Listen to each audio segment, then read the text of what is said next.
এখানে খেয়াল করে দেখেছো আমরা কি করেছি, কোনো বাক্য পড়েছি না, কোনো বাক্য করে নেই, কোনো কিচ্ছু করে নেই, জাস্ট আমরা ট্রিক্স দেখছি, ট্রিক্স দেখে আমরা শূন্যস্থানগুলো পূরণ করে দেখেছি। এখনকার ক্লাসে আমি তোমাদের এইচএসসি পরীক্ষার ইংরেজি দ্বিতীয় পত্রের দ্বিতীয় নম্বরে যে ওয়ার্ড এন্ড ফ্রেজ আসে, সেই ওয়ার্ড এন্ড ফ্রেজ কিভাবে ট্রিক্স এর মাধ্যমে সলভ করতে হয় সেটা আমি তোমাদের শিখিয়ে দেব। আমরা কোনো নিয়ম শিখবো না, শুধু জাস্ট ক্লাসটা দেখো আর ক্লাস শেষে তুমি নিজে বলবো যে 5 নম্বর পাবো 100%। আমি এখানে 13টা ওয়ার্ড এন্ড ফ্রেজ লিখেছি, এগুলা বক্সের মধ্যে দেওয়া থাকে, বক্সের শব্দ নিয়ে আমরা শূন্যস্থানগুলো পূরণ করব জাস্ট ট্রিক্স এর মাধ্যমে। এখানে প্রথমে লিখে রেখেছি লেট অ্যালোন। লেট অ্যালোন কোথায় বসবে? যখন বাক্যের মধ্যে দেখবে একটা শূন্যস্থান রয়েছে আর শূন্যস্থানের পূর্বে একটা কমা রয়েছে, যে বাক্যের মধ্যে একটা শূন্যস্থান থাকবে আর শূন্যস্থানের পূর্বে একটা কমা থাকবে, ওই বাক্যের মধ্যে 100% এই লেট অ্যালোন বসবে। দেখো एग्जांपल লিখে রেখেছি এ নম্বরে, এই বাক্যের মধ্যে একটা শূন্যস্থান রয়েছে, শূন্যস্থানের আগে কমা রয়েছে, তাহলে এই শূন্যস্থানের মধ্যে 100% লেট অ্যালোন বসবে। দ্বিতীয় নম্বরে রয়েছে উড রেদার। উড রেদার বসবে যে বাক্যের মধ্যে দেন থাকবে, সেই বাক্যের মধ্যে শূন্যস্থানের মধ্যে 100% উড রেদার বসবে। एग्जांपल এর মধ্যে বাক্যের মধ্যে লেখা আছে দেন, তাহলে এখানে দেন রয়েছে, এই শূন্যস্থানের মধ্যে 100% উড রেদার বসবে। আমরা এখানে লিখে দিব উড রেদার। তৃতীয় নম্বরে রয়েছে ওয়াজ বর্ন। এই বাক্যের মধ্যে ব্যক্তি, স্থান অথবা শাল, এই ব্যক্তি, স্থান বা শালের যে কোনো তিনটার একটা থাকবে, সেই শূন্যস্থানের মধ্যে আমরা 100% ওয়াজ বর্ন বসাবো। এখানে দেখো 3 নম্বরে एग्जांपल এর মধ্যে শূন্যস্থান রয়েছে আর শূন্যস্থানের মধ্যে এখানে শাল লেখা রয়েছে আর সামনে ব্যক্তির নাম উল্লেখ রয়েছে। এরকম ভাবে যে কোনো একটাও থাকতে পারে, ওই শূন্যস্থান যুক্ত বাক্যের মধ্যে শাল থাকবে অথবা নাম থাকবে। যখনই শাল অথবা নাম থাকবে সেই শূন্যস্থানের মধ্যে আমরা 100% ওয়াজ বর্ন বসাবো। টেনশনের কোনো কাজ নেই, আমরা এইখানে যে আমি एग्जांपलগুলো লিখেছি তাতে করে তোমাদের স্ক্রিনশট নিতে সুবিধা হয়, এইজন্য যতগুলো পয়েন্ট লিখেছি ততগুলো एग्जांपल লিখেছি, এটার সাথে এটা মিলিয়ে আমরা বোর্ড কোশ্চেন প্র্যাকটিস করব, ঢাকা বোর্ড প্র্যাকটিস করব। তো দেখতে থাকো। এখানে চতুর্থ নম্বরে লেখা রয়েছে have to, has two, had to. Have to, has two, had to দ্বারা কি বোঝায়? বাধ্যবাধকতা বা দায়িত্ব। এখন বাধ্যবাধকতা বা দায়িত্ব কি? নিচে একটা রয়েছে হ্যাড বেটার, এই দুটো আমরা একসাথে শিখবো। হ্যাড বেটার হলো শুডের সমার্থক শব্দ, অর্থাৎ হ্যাড বেটার দ্বারাও যা বোঝায় শুড দ্বারাও তা বোঝায়। শুডের অর্থ কি? উচিত, ঠিক এরকম ভাবে হ্যাড বেটার দ্বারা উচিত অর্থই দেয়, আর এটা কর্তব্যকে বোঝায়। তাহলে দায়িত্ব আর কর্তব্যের মধ্যে পার্থক্য কি? আমার বাবা মা রয়েছে, আমার বাবা মার কথা যদি আমি শুনি, আমার তাদেরকে দেখাশোনা যদি করি, এটা হলো আমার দায়িত্ব, আমার তাদেরকে দেখাশোনা করাটা দায়িত্ব। কিন্তু রাস্তার মধ্যে একটা ভিখারির সাথে দেখা হলো, তাকে আমি সাহায্য করবো কি করবো না, এটা আমার একান্ত দায়িত্বের মধ্যে পড়ে না, কিন্তু কর্তব্য, তাকে দেখাশোনা করাটা উচিত। যদি আমি দায়িত্বটা পালন না করি, এটা পানিশমেন্ট হবে, এটা ইহকালে হোক আর পরকালে হোক। আর যদি কর্তব্যটা পালন না করি, অত আমার পানিশমেন্ট হবে না, ইহকালে হবে না, পরকালেও না হওয়ার সম্ভাবনা রয়েছে, যদি এটা ভ্যারি করে আসলে কোন ধরনের কাজ। যখন আমরা বাধ্যবাধকতা বা দায়িত্ব বুঝাবে, তখন আমরা have to, has two, had to যে কোনো একটা বসাবো, এটা সাবজেক্ট অনুযায়ী আর বাক্য অনুযায়ী। আর যদি আমাদের কর্তব্য বোঝায়, তখন আমরা সেই জায়গায় হ্যাড বেটার বসাবো। এখানে খেয়াল করে দেখো ডি নাম্বার লেখা হয়েছে ফাদার ইজ কলিং মি, বাবা আমাকে ডাকতেছে, তাহলে আই ড্যাশ গো হোম, আমাকে বাসায় যেতে হবে। বাবা ডাকতেছে, এখানে কি আমি দাঁড়িয়ে থাকতে পারবো না, আমাকে দায়িত্ব কি বাসায় যেতে হবে, তাহলে এখানে আমরা কি বসাবো? হ্যাভ টু, কারণ আই এর সাথে হ্যাভ বসে, হ্যাভ টু বসে। আর যদি এখানে হি থাকতো, তখন আমরা কি বসাতাম? Has to. হ্যাজ টু বসে থার্ড পারসন সিঙ্গুলার নাম্বারের সাথে। হ্যাড বেটার উচিত অর্থ দেয়। এখন এখানে দেখো ই নাম্বার লেখা রয়েছে হি সাফার্স ফ্রম ফিভার, সে জ্বরে ভুগতেছে। He dash go to doctor, তাকে ডাক্তারের কাছে যেতে হবে। এখন তাকে জ্বরে ভুগতেছে, ডাক্তারের কাছে যাওয়া উচিত, এটা শুড অর্থ দিচ্ছে, উচিত অর্থে, কারণ যে অসুস্থতায় ভুগবে তাকে কোথায় যেতে হবে? ডাক্তারের কাছে, তাহলে উচিত অর্থে এখানে কি ভাষা ব্যবহার হবে? Had better. এরপরে দেখো 6 নম্বরে কি লেখা রয়েছে? As soon as. As soon as দ্বারা তাৎক্ষণিক কথা বোঝাবে, মানে অর্থাৎ এখনই কাজটা করতে হবে, এরকম একটা তৎপরতা দেখাবে। এখন তৎপরতা দেখালে এখানে একটা ট্রিক্স হলো, ওই অ্যাজ সুন অ্যাজ ওই বাক্যের মধ্যে বসবে যে বাক্যের মধ্যে দুইটা বাক্য থাকবে, অর্থাৎ এই পাশে একটা বাক্য থাকবে, এই পাশে একটা বাক্য থাকবে, মাঝখানে কমা থাকবে। এটা বেশিরভাগ ক্ষেত্রেই, মাঝে মধ্যে থাকে না, সেটা আমরা যখন প্র্যাকটিস করব তখনই বুঝতে পারবো। বেশিরভাগ ক্ষেত্রে দেখবো দুই পাশে দুইটা বাক্য থাকবে আর ওই বাক্যের শুরুর দিকে শূন্যস্থান থাকবে। যখন শুরুর দিকে শূন্যস্থান থাকবে আর দুইটা বাক্য থাকবে, ওই বাক্যের মধ্যে একটা কমাও থাকবে, আমরা ওইখানে 100% অ্যাজ সুন অ্যাজ বসাবো। দেখো এফ নাম্বারের মধ্যে লেখা রয়েছে dash he saw the police, এখানে দেখো কমা রয়েছে। আর একটা বাক্য রয়েছে হি র্যান অ্যাওয়ে, এখানে দেখো দুইটা বাক্য রয়েছে, একটা বাক্য দুইটা বাক্য, আর বাক্যের মাঝখানে কমা রয়েছে। তাহলে বাক্যের ওই বাক্যের এরকম বাক্যের শুরুতে শূন্যস্থান থাকবে, ওই বাক্যের শুরুতে 100% অ্যাজ সুন অ্যাজ বসবে। তাহলে আমরা এখানে কি বসাবো? As soon as. আর এরপরে দেখো অ্যাজ ইফ অথবা অ্যাজ দো রয়েছে। অ্যাজ ইফ অ্যাজ দো দুটি বাক্য থাকবে দুই পাশে, এখানে একটা বাক্য থাকবে, এখানে আরেকটা বাক্য থাকবে, মাঝখানে শূন্যস্থান থাকবে।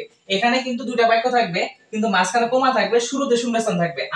আর যখন দেখবে যে দুই পাশে দুইটা বাক্য রয়েছে, মাঝখানে শূন্যস্থান রয়েছে, ওই মাঝখানে শূন্যস্থানের মধ্যে অ্যাজ ইফ অথবা অ্যাজ দো বসবে, যেটা বক্সে থাকবে সেটা বসাতে হবে, যে কোনো একটা। তাহলে আমরা এখানে অ্যাজ ইফ লিখতে পারি। 8 নম্বরে লেখা রয়েছে দেয়ার। দেয়ার কোথায় বসবে? যদি শূন্যস্থানের মধ্যে দেখো ইজ রয়েছে, আর, ওয়াজ, ওয়্যার অথবা লিভড, এই পাঁচটা শব্দ 1 2 3 4 5, এই পাঁচটা শব্দের কোন একটা শব্দ শূন্যস্থানের পরে রয়েছে, ওই শূন্যস্থানের মধ্যে 100% দেয়ার বসবে। তাহলে এখানে দেখো 8 নম্বরের মধ্যে লেখা রয়েছে লিভড, লিভড থাকলে কি হবে? এখানে দেয়ার বসবে। আর এরপরে 9 নম্বর রয়েছে ইট, ইট এর পরে ইজ, ওয়াজ, হ্যাজ রয়েছে। ইট ওয়াজ হ্যাজ। এখানে আবার খেয়াল করে দেখো উপরের বাক্যের মধ্যে ইস রয়েছে, ওয়াজ রয়েছে, এখানে ইস রয়েছে, ওয়াজ রয়েছে। কখন কোনটা বসবে? যদি দেখো যে আমরা কোনো কিছু বুঝতে পারতেছি না দুইটা শূন্য স্থানের মধ্যেই, অর্থাৎ এরকম ভাবে দুইটা শূন্য স্থান রয়েছে, এখানে লিফট রয়েছে, এখানে হ্যাজ রয়েছে, তাহলে হ্যাজ থাকলে কি বসবে? 100% ইট বসবে, আমরা ইট বসাবো। আর যদি লিফট থাকে তখন আমরা কি বসাবো? লিফট থাকলে দেয়ার বসাবো। কিন্তু যদি এখানে ইস থাকতো, এখানেও যদি ইস থাকতো তখন কি করতাম? এই বাক্যের মধ্যে ধরো ইস লেখা রয়েছে, এখানেও ইস লেখা রয়েছে, তখন কি করতাম? তখন আমি এক জায়গায় দেয়ার বসাতাম আর এক জায়গায় ইট বসাতাম, দুই জায়গায় দুইটা বসিয়ে দিতাম। উল্টা পাল্টা হলে কোনো সমস্যা হবে না, এরকম ক্ষেত্রে উল্টা পাল্টা হলে কোনো সমস্যা হবে না। আর এরপরে দেখো লেখা রয়েছে 10 নম্বরে হোয়াটস ড্যাশ লাইক। আর এখানে আমরা 11 নম্বরটা একসাথে করব। What does dash look like. দুই পাশে দুইটা শূন্যস্থান থাকবে, এরকম ভাবে বাক্যের মধ্যে এই পাশে একটা শূন্যস্থান, এই পাশে একটা শূন্যস্থান, এই পাশে একটা শূন্যস্থান, এই পাশে একটা শূন্যস্থান, এরকম ভাবে দুই পাশে শূন্যস্থান থাকে দুইটা ক্ষেত্রে। একটা হলো হোয়াটস লাইক আর একটা হলো what does look like. What's like কোথায় বসবে আর হোয়াট ডাস লুক লাইক কোথায় বসবে? মনে রাখবে হোয়াটস লাইক দ্বারা বাস্তবিক পক্ষে সম্ভব কোন জিনিস বোঝাবে, আর হোয়াট ডাস লুক লাইক দ্বারা কাল্পনিকতা বোঝাবে, অর্থাৎ কল্পনার মধ্যে সম্ভব, বাস্তব পক্ষে কোনো সম্ভব নয়। যেমন ধরো আমরা ভূত দেখছি কখনো না, তখন এরকম এই হোয়াট ডাস লুক লাইক ওই জায়গায় বসবে যেখানে কথা বলবো ভূত দেখতে কেমন, তারপরে দৈত্য দেখতে কেমন, এই এলিয়েন দেখতে কেমন, এগুলো আমরা কোনোদিন দেখি নাই, শুধু কল্পনার মধ্যে আমরা ভাবি যে এলিয়েন আছে, ভূত আছে, এটা আছে, ওটা আছে। যখন এরকম ভাবে কাল্পনিক কথা বোঝাবে তখন আমরা হোয়াট ডাস লুক লাইক ব্যবহার করব। আর যেখানে বাস্তবিক অর্থ বোঝাবে যে বাস্তবিক পক্ষে সম্ভব হতে পারে, তাহলে ওই ক্ষেত্রে আমরা হোয়াটস লাইক বসাবো।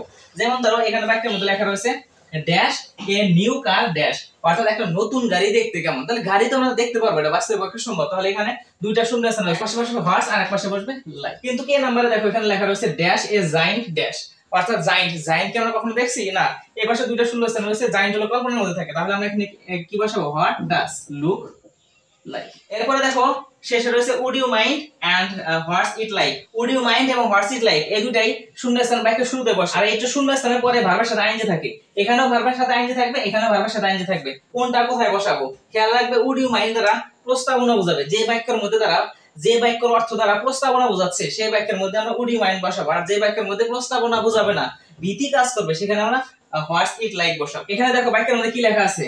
Dash having a cup of tea. আমি একজনকে বলছি আমার সাথে চা পান করতে যাবেন, এটা তো প্রস্তাবনা বোঝাচ্ছে, সে যাবে কি যাবে না সেটা তার ইচ্ছা। আমি শুধু যাকে একটা প্রস্তাব দিচ্ছি চলেন আমরা চা পান করি, তাহলে এখানে কি বসবে? Would you mind. আর নিচে বলছে ড্যাশ গোয়িং থ্রু জঙ্গল। এখন জঙ্গলের মধ্যে হাঁটতে গেলে কেমন লাগবে? ভীতি কাজ করতেছে কিনা? হ্যাঁ ভীতি কাজ করতেছে, তাহলে এখানে কি বসবে? হোয়াটস ইট লাইক। আমরা এখানে বসাবো হোয়াটস ইট লাইক। এখানে খেয়াল করে দেখেছো আমরা কি করেছি? কোনো বাক্য পড়েছি না, কোনো বাক্য পড়ে নেই, কোনো কিচ্ছু করে নেই, জাস্ট আমরা ট্রিক্স দেখছি, ট্রিক্স দেখে আমরা শূন্যস্থানগুলো পূরণ করে দেখেছি। এটার একটা স্ক্রিনশট নিয়ে রাখো। আমরা এখন বোর্ড কোশ্চেন প্র্যাকটিস করব। ঢাকা বোর্ড। ঢাকা বোর্ডের মধ্যে দ্বিতীয় নম্বরে একটা বক্স দেওয়া রয়েছে, বক্সের নিচে 10টা শূন্যস্থান রয়েছে। এই বক্সের শব্দগুলো আমরা দেখবো না, কোনো কিছু দেখবো না, আমরা শুধু ট্রিক্স দেখবো, শূন্যস্থান দেখবো, আর আমরা শূন্যস্থান পূরণ করতে যাব। দেখো এই নাম্বারের মধ্যে শূন্যস্থান রয়েছে, শূন্যস্থানের মধ্যে আমরা কোনো কিছু ট্রিক্স বুঝতে পারতেছেন, তাই এটা স্কিপ করে যাও।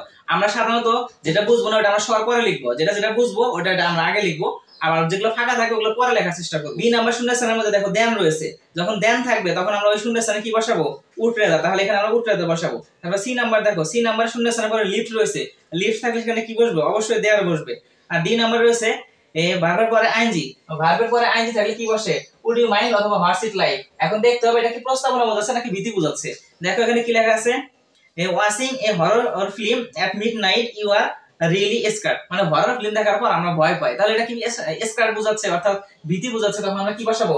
হোয়াটস ইট লাইক। আর যেটা বসাবো অবশ্যই উপরে দেখে নিবা বক্সের মধ্যে আছে কিনা, অবশ্যই থাকবে, আর দেখে দেখে লিখবে যাতে করে তোমার বানান ভুল না হয়। এরপরে দেখো এই নাম্বারে আমরা কোনো দেখতে পারতেছি না, মানে আমাদের নিয়ম ট্রিক্স এর মধ্যে করতেছে না, যেটা পরে দেখতেছি। এরপর দেখো এফ নাম্বারে দুইটা শূন্যস্থান রয়েছে, আর দুইটা শূন্যস্থানে কি কি বসতে পারে? একটা হলো হোয়াটস লাইক আর একটা হলো হোয়াট ডাস লুক লাইক। এখানে দেখো আমাদের বক্সের মধ্যে কোনটা দেওয়া আছে? এখানে দেওয়া আছে হোয়াট ডাস লুক লাইক। তাহলে যদি একটা দেওয়া থাকে তখন আমরা হোয়াট ডাস লুক লাইক বসিয়ে দেব। জি নাম্বারের মধ্যে দেখো বাংলাদেশের কথা বলা আছে, আর এখানে 1971 সাল বলা আছে কিনা। যদি সাল থাকে, স্থান থাকে, ব্যক্তি থাকে, তখন আমরা সেখানে কি বসাবো? ওয়াজবন। তাহলে এখানে আমরা ওয়াজবন বসিয়ে দেব। আর দেখো এইচ নাম্বারে লেখা রয়েছে, এইচ নাম্বার শূন্যস্থানের পর রয়েছে ওয়াজ। এখানে আমাদের ওয়াজ কোথায় রয়েছে? এই দেখো ওয়াজ, ওয়াজ ইটের মধ্যে বসে, আবার দেয়ালের মধ্যে বসে। দেয়ালের মধ্যে যদি একবার লিফট যেখানে ছিল, লিফটের মধ্যে দেয়াল বসছে, এখানে কি বসবে? অবশ্যই ইট বসবে। আই নাম্বারের মধ্যে শূন্যস্থান রয়েছে, শূন্যস্থানের আগে কমা রয়েছে। প্রথমে পড়ছিলাম শূন্যস্থান থাকবে, তার আগে যদি কমা থাকে সেখানে 100% কি বসবে? লেট এলো। যে নাম্বারে বলছে বাক্যের শুরুতে শূন্যস্থান রয়েছে, আর এখানে দুইটা বাক্য রয়েছে, আর বাক্যের মাঝখানে কমা রয়েছে। যে বাক্যের মাঝখানে থাকবে কমা সেখানে হবে না কোনো কমা, আর দেখো বাক্যের মাঝখানে কমা থাকবে, দুই পাশে দুটো বাক্য থাকবে, বাক্যের শুরুতে শূন্যস্থান থাকবে, সেখানে 100% অ্যাজ সুন অ্যাজ বসবে।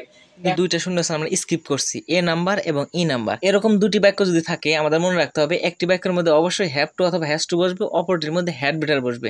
আমাদের এখানে বক্সের মধ্যে দেখো হ্যাভ টু আর হ্যাড বেটার পাশাপাশি রয়েছে, এই দুই শূন্যস্থানের মধ্যে বসবে। এই দুইটা সঠিকভাবে বসানোর জন্য আমাদেরকে বাক্যগুলো পড়ে দেখতে হবে।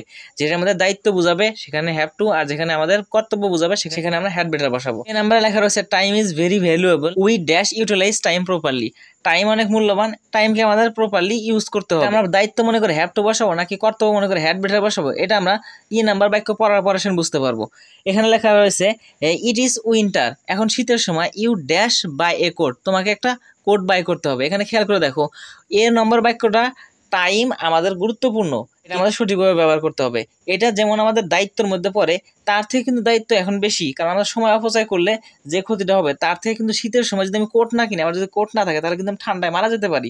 এজন্য আমাকে এখানে কিন্তু বেশি গুরুত্বটা বোঝানো হচ্ছে। এখানে শীতের সময় যদি আমার কোট না থাকে তাহলে এটা আমার ইনস্ট্যান্ট ক্ষতি হচ্ছে। এই জায়গায় আমরা হ্যাভ টু বসাবো, তাহলে উপরে আমরা হ্যাড বেটার বসাবো। এখনো যদি তোমাদের কারো কোনো বুঝতে সমস্যা হয় তাহলে আমাকে কমেন্টে জানিয়ে দেবা, আমি তোমাদের কমেন্টের অ্যানসার দেওয়ার চেষ্টা করব। আর আমি এখন অনলাইনে অ্যাক্টিভ রয়েছি তোমাদের পরীক্ষার আগ পর্যন্ত, যত প্রকার সাপোর্ট লাগে আমি দেব। যদি তোমাদের কমেন্টে বুঝতে সমস্যা, কমেন্টে রিপ্লাই মাধ্যমে যদি বুঝতে পারি যে না তোমরা স্যাটিসফাইড আনসার পাবা না, ভিডিও আকারে আমাদেরকে তোমাদের কমেন্টের উত্তর দেওয়া লাগবে, আমি তাও দিব।